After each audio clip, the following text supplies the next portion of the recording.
Hey, what's going on YouTube? I'm gonna make a Street Fighter 6 tier list. We're about 2 months into the game, and yeah, let's see where my thoughts are going into this. So we got S tier, A, B, C, and D. Well, I'm gonna make things easier. I'm not gonna put it in order first, but I'm gonna put who I think is S tier. So Luke is for sure up there. Kyle's up there. I think JP is S tier. Cammy and Ken. Oh my god, there's Jury as well. Okay, hold on, let me look at this. Do one of these not belong? Nah, they're all S, bro. A character I don't think that has flaws. Or you gotta look at like the matchup spread. And if you look at the matchup spread, Kyle is actually, he beats almost everybody, it goes even. The only character he for sure loses to, I think, is JP. Alright. Yeah, like these characters, they just are way better than everyone else here, I feel. Except for Blanca. I feel like Blanca is pretty damn good. I feel like JP is still undiscovered. I feel like he needs more time to develop too, because I feel like he is so strong. And I feel like most JPs are relying on their zoning, when really his neutral is also really good. Jerry's also amazing. Ken has fallen down on the tier list a little bit for me, but he's still amazing. I'm thinking way too hard about this. I should not be thinking this hard about it. I think Jury's at least top 3. I feel like this is a safe top 3. So Luke, I just feel like Luke doesn't have a lot of weaknesses. Alright, let me start placing these guys. So, by default. Rashid is too early to say. I'm just leaving it here for a bit. Okay. I think Chun's really good too.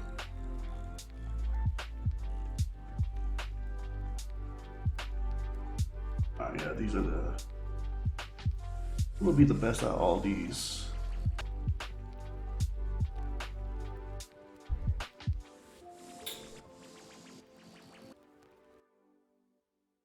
Those are not bad.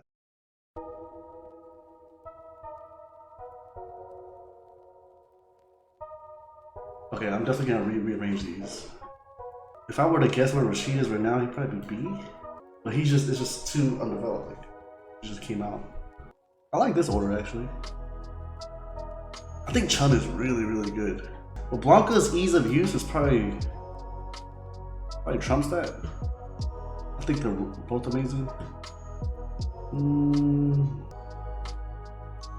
Honda, the thing about Honda is that as the game progresses and we get more comfortable with our perfect parry timing, I think you'll get easier and easier to deal with, and it becomes more of a straightforward battle. Because once you show that you can perfect parry the headbutt, then you can perfect parry the butt slam or have some kind of anti-air to the butt slam, then yeah, it's gonna be easier to fight Honda.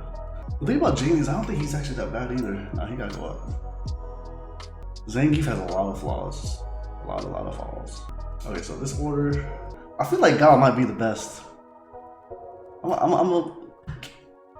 Yeah, I think he might be the best. Hopefully that doesn't get him nerfed.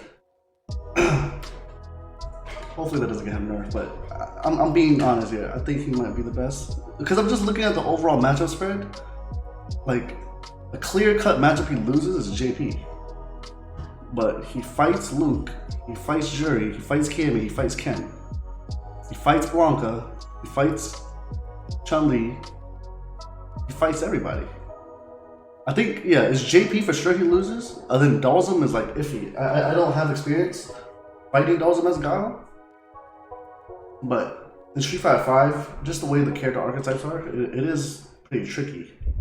Which is why I'm scared to say, you know, one beats the other, because I don't know it. But it's always been tricky. And I've played a little bit of the matchup before. And yeah, it wasn't no steamroller. I want to put JP top 3, honestly, because I think he's going to be so good as the year progresses, but there's only like 1 or 2 JP players that are using his neutral, you know? Everyone else is just zoning, but I feel like it's going to change, so that's how he's like on the cusp.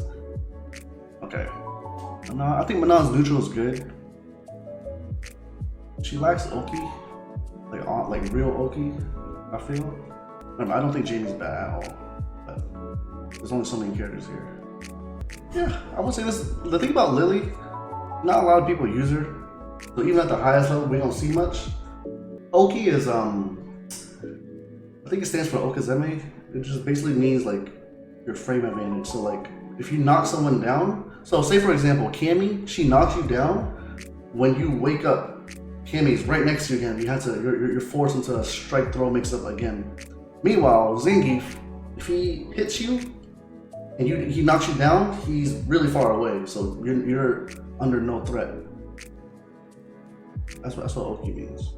I think Marissa down the road will be easier to fight. I feel like a lot of these characters, they're gonna be affected heavily once players have the perfect parry muscle memory down. Because right now we're just blocking everything Marissa gives to us, and we're losing mad drive gauge off of it. But I think over time she'll be easier to fight. I think same with Blanca. Just characters that kind of throw themselves at you, like E Honda, Dalsum. But yeah, so yeah, Lily I feel lacks Oki. She needs Windstock for a lot. Like against Fireball, she needs Windstock, which is pretty huge. But then yeah, Zangief struggles so much. Like, he earns his hit, and it's not even a situation where like taking the command throw will be more beneficial damage-wise or positioning-wise. They both do relatively the same.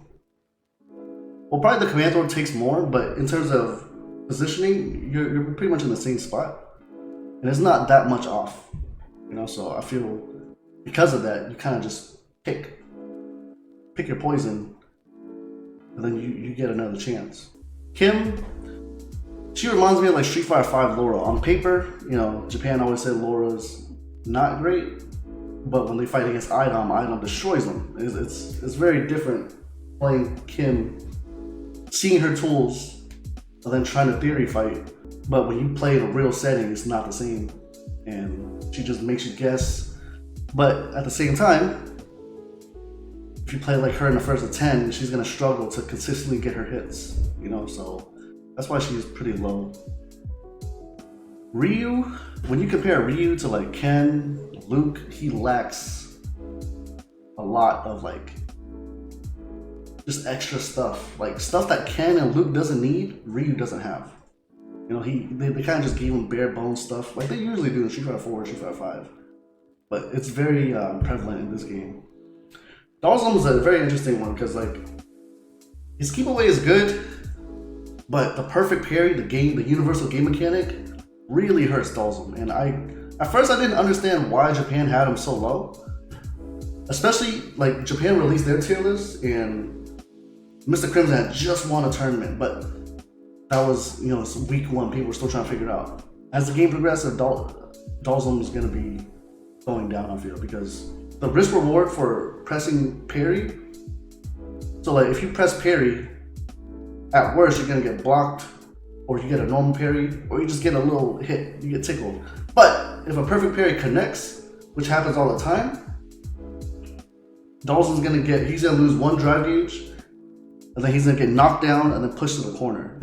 And that's huge. So like if you have to make Dalsum second guess, you know, poking at you with his limbs, which is his whole game plan, that's really rough for Dalsum. Jamie, his biggest issue is the drinks. Like when he gets drinks in, he's pretty good, but he's not like Hakan, where Hakan will put oil on himself, and then if he gets hit out of it, he still maintains some of the oil. But Jamie, he could be on the tail end of the drink. If he just gets touched once while in the tail end of the drink, he will not get any benefit. And you can really play around that, so I think that really is hurting Jamie from being up there. But I feel like once he gets his drinks in, he is pretty good. Like he's actually really good. Rashid is too soon to say, but I'll safely put him down here. Yeah, like I said, Honda, I think over time will get worse. But yeah, I just want to make a quick tier list of my thoughts going into Evo. I think, yeah. I feel like I'm the only person that put Guile as number 1, but the more I use him, he does have, like, the thing about Guile is, so he loses to JP, he gets outzone by JP, and his crouch heavy punch, this is some downplaying time, right? Because I definitely talked up Guile, but His crouch heavy punch is it's the worst crouch heavy punch of any Guile version I've ever seen. Street Fighter Cross Tekken, Street Fighter 4, Street Fighter 5, you know, EX3, I don't know. His crouch heavy punch loses a lot of jump-ins, and it shouldn't happen like that, but it does. But even with that, you know, drive meter is so important in this game. And I do think over time, Guile will go down in the tier list. It's the same reason why Honda, Marissa, Dolls, I feel like the game is still new. It's only 2 months in. We're not used to like the perfect parry time. It's not in our muscle memory. So most players aren't perfect parrying Guile, but once they do, and I'm giving out the intel to fight Guile, but once they do, it makes it much harder for Guile to steamroll everybody. But right now, you know, kind of just having our way with people because he's just, no one's perfect parrying. And yeah, a lot of it comes down to that. But yeah, this is my tier list for Street Fighter 6. I'm very open. I'm always open to changing my mind, but right now I do think Guile is the best. And JP will creep up. Remember that. Alright guys, that's it for this YouTube video. I appreciate y'all watching, and I'll see y'all later.